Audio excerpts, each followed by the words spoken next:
Représentation géométrique de l'hyperbole.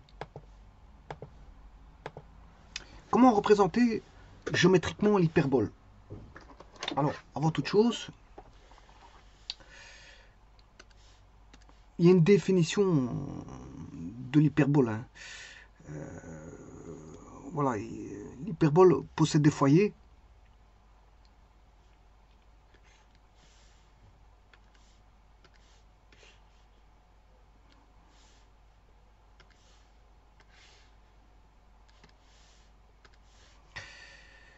Donc, l'hyperbole possède ses foyers. On a un foyer que je vais appeler F1. Et l'hyperbole, par exemple, passe... Bon, là, ses axes aussi. Hein.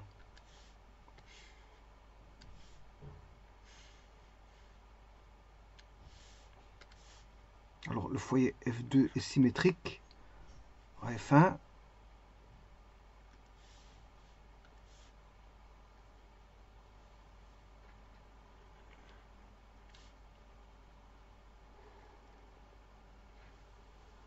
Alors, qu'est-ce qu'on pourrait dire? Bon, je l'ai mal fait, mais enfin, bref, je peux dessiner une hyperbole correctement sur GeoGebra. En voici une.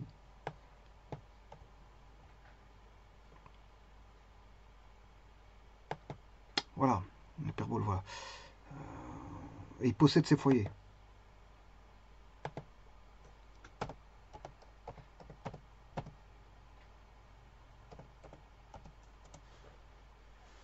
Ça, c'est ses foyers.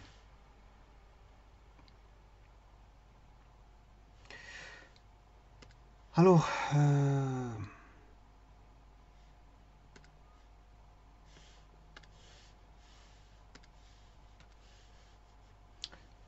l'hyperbole est donnée par une équation, par définition. Hein. PF1, distance PF1, moins distance PF2, en valeur absolue, si je fais la différence des distances là, c'est égal à une constante qui vaut 2A. Constante qui vaut 2A.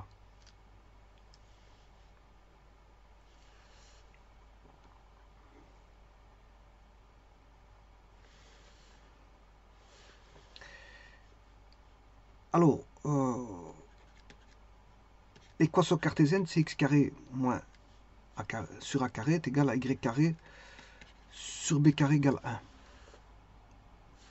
Et on sait que b carré est égal à c carré moins a carré. Et cette hyperbole admet deux asymptotes obliques. Alors, les deux asymptotes, je vais les mettre.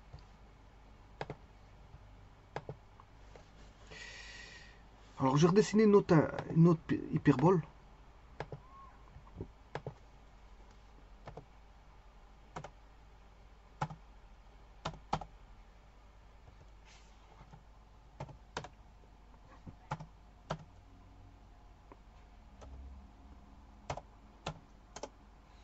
Ici, c'est parce que j'ai mis le A plus grand que le B. Je vais faire l'inverse.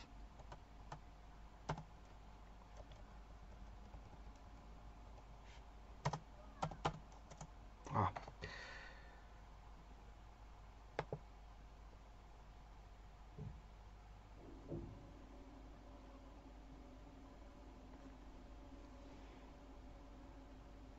Oui, non, c'est pas ça. Pourquoi elle est comme ça? C'est parce que j'ai inversé le Y et le X. J'ai inversé le Y et le X. Donc ici, j'ai beau mettre 4 ou C, 16, 4. J'ai inversé le Y, donc elle est plutôt représentée en sens contraire de ce que je voulais. Voilà, c'est pas ça que je voulais. En fait, il faut écrire x carré sur 4 ou 16, peu importe.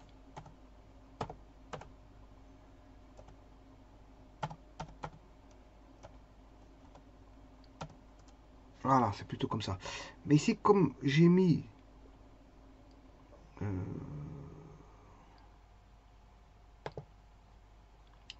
x qui est beaucoup plus grand, enfin, qui est beaucoup plus petit que le 4, enfin, le x sur a carré, donc le a carré est beaucoup plus petit que le b carré, Je vais faire l'inverse. Je vais mettre le a carré plus grand que le b carré.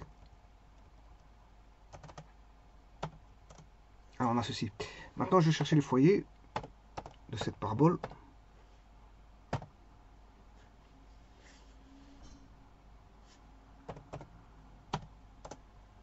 Et bien sûr les axes y égale b sur a, c'est-à-dire b.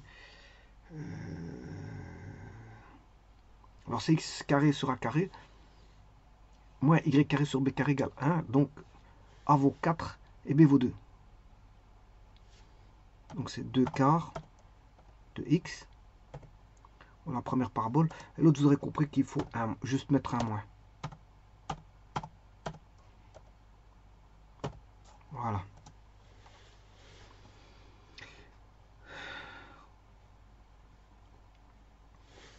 Donc vous voyez que l'équation s'écrit comme ceci. Alors maintenant, je vais l'écrire en paramétrique, par rapport à un angle. Alors par rapport à un angle, bien sûr je dois dissocier le x et le y, puisque je suis en paramétrique. X est fonction de t, d'un paramètre, et y est fonction d'un paramètre. Ça c'est l'équation paramétrique. Alors que x carré sur a carré moins y carré sur b carré est une équation cartésienne.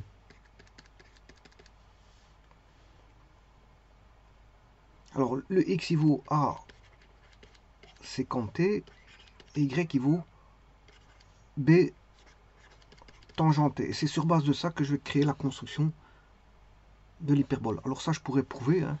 Je peux prouver, mais dire.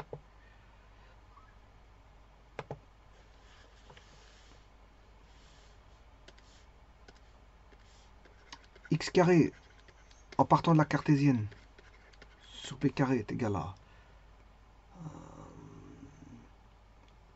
ouais, attention qu'ici,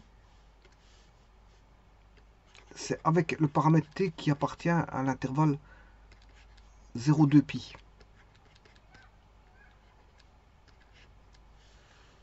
Il appartient à l'intervalle 0,2 pi.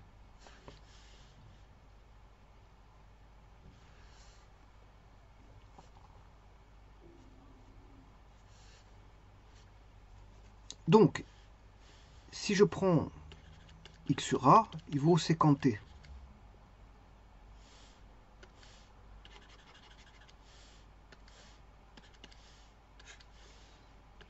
Ça, c'est l'équation numéro 1. Et la 2, y sur b est égal à tangent t. Et donc, si je fais x carré, x sur a au carré,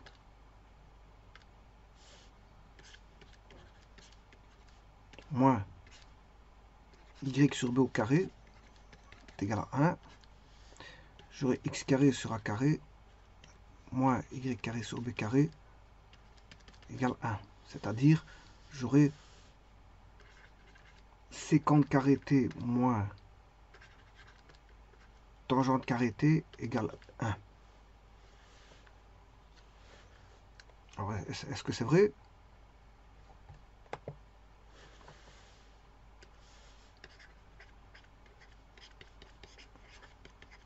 Est-ce que c'est bien égal à 1? Vérifions. La sécante carré,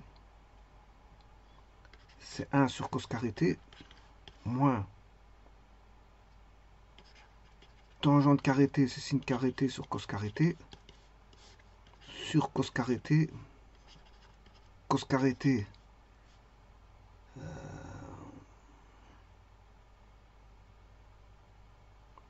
moins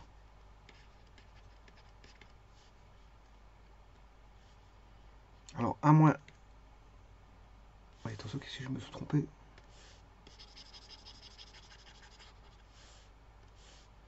un moins sin carré t, c'est cos carré t. Et cos carré t sur cos carré t, ça fait bien 1. Donc c'est juste. La relation est vérifiée. Alors maintenant, comment construire?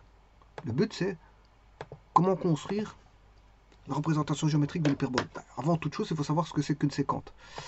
Alors, je réitère les explications sur qu'est-ce que c'est qu'une sécante.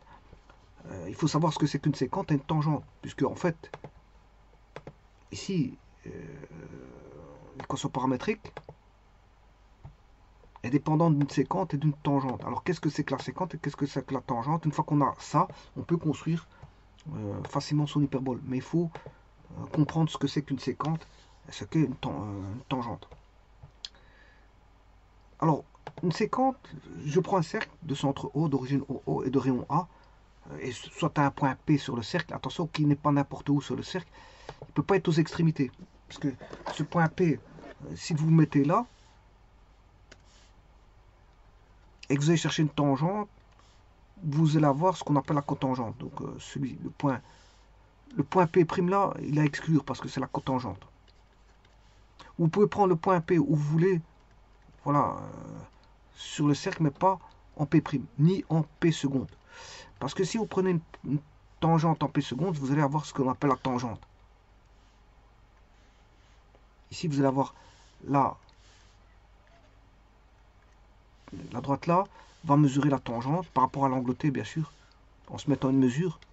Là, on aura la tangente et là, on aura la cotangente. Donc ici, je vais appeler ça T', qui est une cotangente. T'. Donc, évitez de placer les points en P', en P seconde, sinon vous allez mesurer, l'angle va mesurer une tangente ici, voire une cotangente un peu plus bas. Quand je dis un peu plus bas, c'est par rapport à la cotangente T'. L'intersection de OP avec T' va donner, la mesure va donner la cotangente. Et OP, alors OP, le P il est là. OP, si je prolonge, et il va avoir une intersection avec T qui va donner un point Q par exemple, ben, la mesure de OQ par rapport à l'angle T, bien sûr, parce que P est donné par rapport à l'angle T, donc le OQ va mesurer la tangente. Et alors que l'intersection de OP avec T', c'est Q. Q serait ici, Q', et Q' donnerait la mesure au Q' par rapport à l'angle T, bien sûr, au Q' donnerait la cotangente. Donc PQ',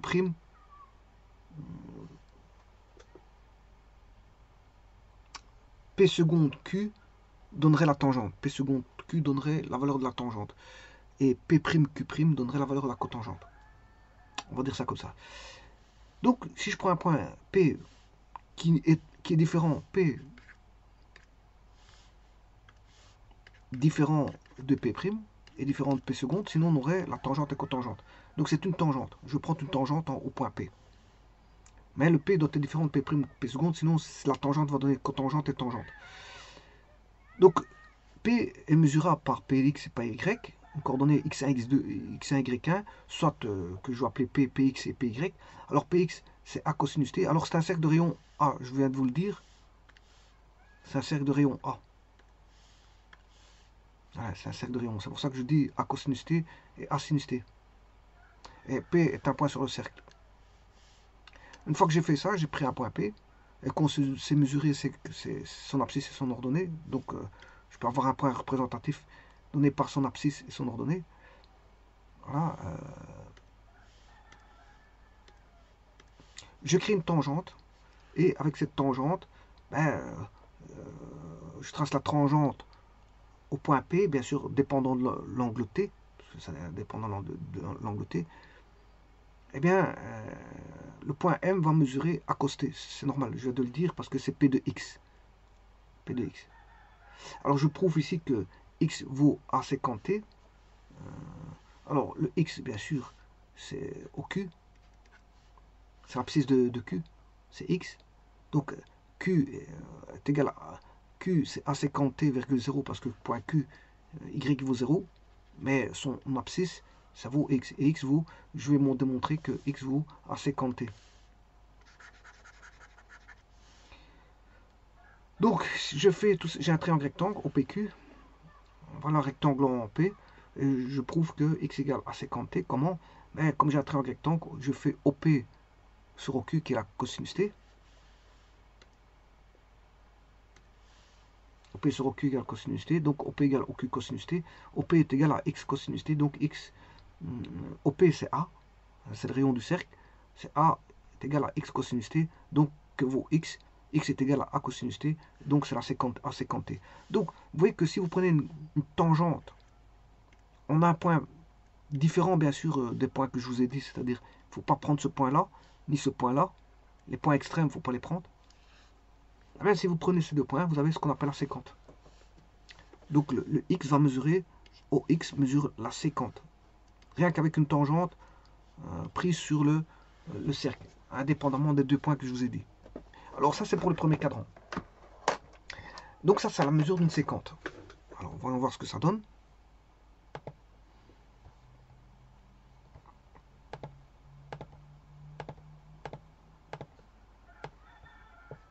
Donc je mets un curseur, je crée un cercle variable. Hein.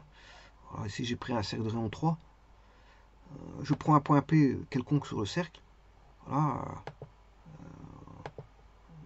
Et voilà, ça c'est le point, l'abscisse de P. Et ça c'est l'ordonnée de P. Donc on a A cos T et A sin T, si vous voulez. A mesure A cos T et B A sin T.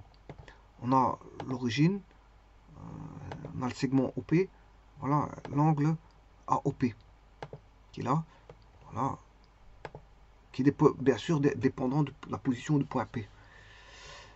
Je fais une tangente, voilà, puis je vais chercher l'intersection, et ça c'est la séquente. Donc le point C, le X mesure la séquente. Donc vous voyez qu'il vaut 8,35. Si je mesure à séquente alpha, j'ai 8,35 aussi. Donc, et là, si je fais varier P,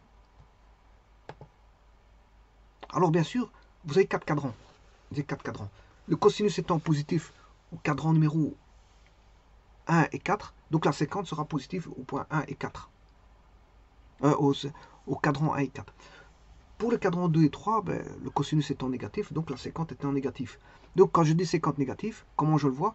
Ben, si le point C est à gauche, la séquente est négative. Si le point C est à droite, la séquente est positive. Alors, vous aurez compris que, bon, il y a deux cas particuliers, comme je vous ai dit, c'est les points, je dirais même 4 cas particuliers. Voilà, et cette tangente, boum, voilà, qui est parallèle à l'axe de OY, qu'elle soit à droite ou à gauche, c'est deux tangentes qui sont, c'est des tangentes. Ça va mesurer des tangentes. Maintenant, ceux qui sont parallèles à OX, les deux tangentes parallèles à OX vont mesurer des cotangentes. Voilà. Par contre, tout point qui est différent des 4 points qui sont situés voilà, en 3,0, moins 3,0, 0,3 et 0, moins 3, tant qu'on a un point qui est différent de ces 4 points que je viens de vous dire, ben, ça va mesurer une séquente.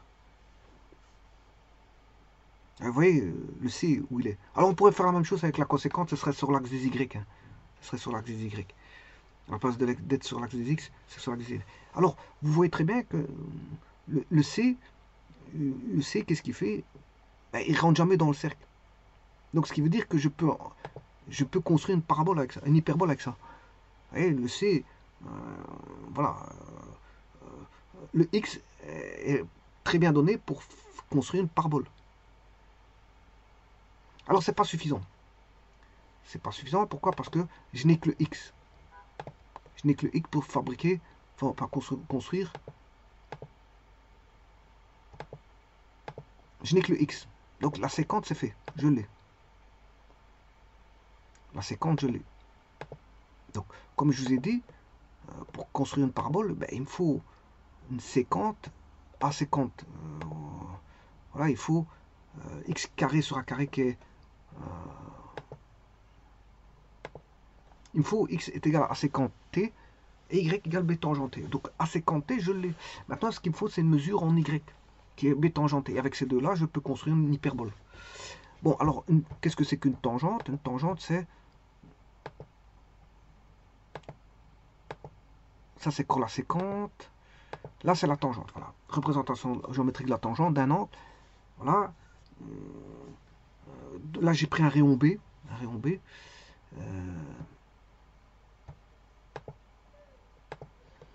Voilà, la tangente, elle est là. je dois prendre une parallèle à l'axe OY. Je peux le prendre à gauche ou à droite, mais bon. Ici, moi, je l'ai pris à droite. Je l'ai pris à droite. Si vous prenez à gauche, vous allez avoir des opposés. Il faut faire très attention. Vous allez avoir des opposés. Donc, évitez de le mettre à gauche. Ou alors, on pourrait inverser le sens. Hein. Bon, enfin, bref. Le sens de l'axe. Voilà, BQ. De l'axe BQ. Alors, tout va se représenter sur BQ. Alors, comment on fait?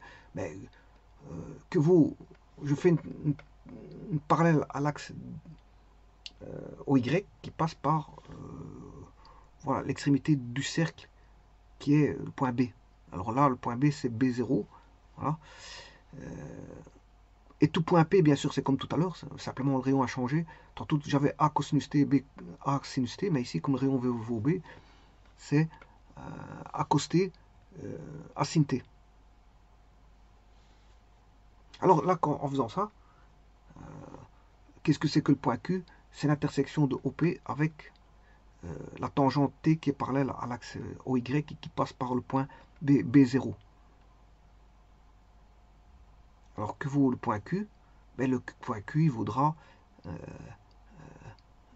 B en abscisse et Y en ordonnée. Et je prouve que Y vaut B tangente T. Donc la projection de Q sur l'axe OY fait tout simplement la B tangente T. Puisqu'on a un cercle de rayon B, donc ce sera B tangente T, T étant l'arc, étant l'angle ou l'arc, peu importe, si vous mettez en degrés, en radian, degré c'est de angle et arc c'est et radian c'est arc. Donc la position de P va définir un angle T en degrés, par exemple, si je prends en degrés, et donc le Y vaudra le Y sur voilà, l'intersection de OP sur la droite T, intersection OP inter T qui donne Q, mais son ordonnée vaudra B tangente T. Alors je le prouve comment? Ben, OBQ est un rectangle en B. Donc s'il est rectangle en B, OBQ, ben, je fais BQ qui est par rapport à T côté adjacent sur OB. OB c'est enfin BQ c'est le côté opposé et OB c'est le côté adjacent. Donc opposé sur l'adjacent c'est la tangente T. Donc BQ est égal à OB tangente T et OB qu'est-ce qu'il vaut? Ben, il vaut B.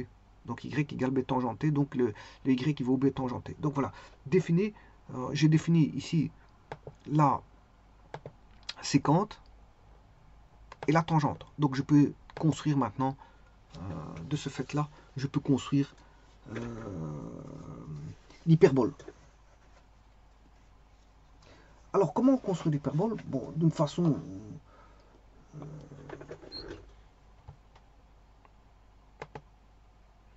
il faut que je construise la séquente et la tangente. Donc il me faudra deux cercles. Puisqu'on a x carré sur a carré moins y carré sur b carré est égal à 1 avec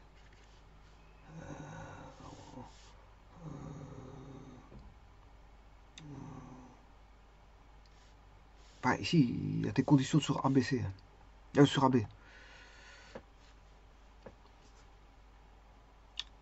Bon alors ici je l'ai donné tout à l'heure.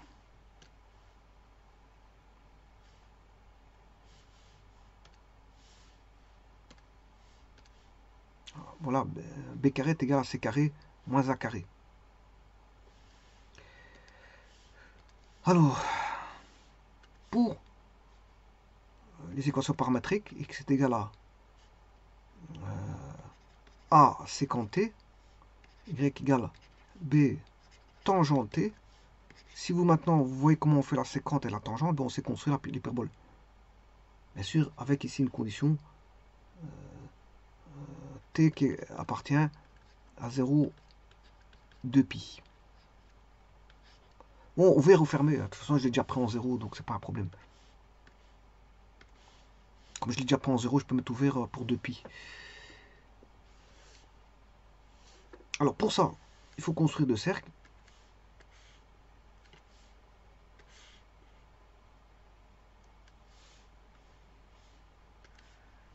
Je vais faire en plus grand. Vous devez construire, savoir mettre la séquente et la tangente, c'est ça.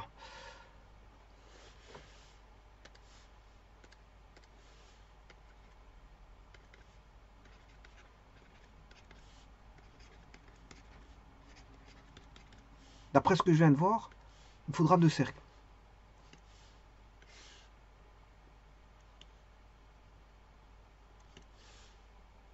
Après, je vais mettre une méthode de construction. Avant toute chose, alors je vais prendre ici j'ai un cercle de rayon B et un de rayon A. Un qui fait de rayon B, l'autre de rayon A. Je prends un point, une droite. Par rapport à cette droite, bien sûr, je définis l'angle T. Alors, la séquente, comme j'ai mis A séquente T, ben, je vais chercher la séquente. Chercher une tangente.